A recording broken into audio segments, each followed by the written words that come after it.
আসসালামু আলাইকুম, সবাই কেমন আছো?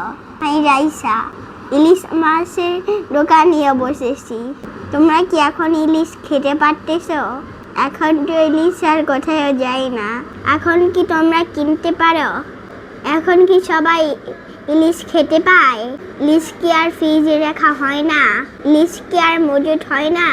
তোমরা যদি আবারও ইলিশ ফ্রিজিং করো, তাহলে তোমরা গরিব মানুষের সঙ্গে অন্যায় করবে।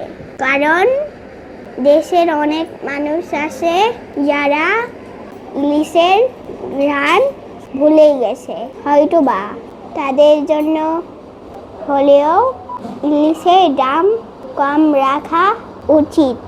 এখনো তো ইলিশের দাম 2000 টাকা কেজি। কিভাবে খেতে পারবে সাধারণ মানুষ? এখনো মানুষ ইলিশ কিনতে পারে না। সবাই যেন খেতে পারে বাংলাদেশের জাতীয় মাছ।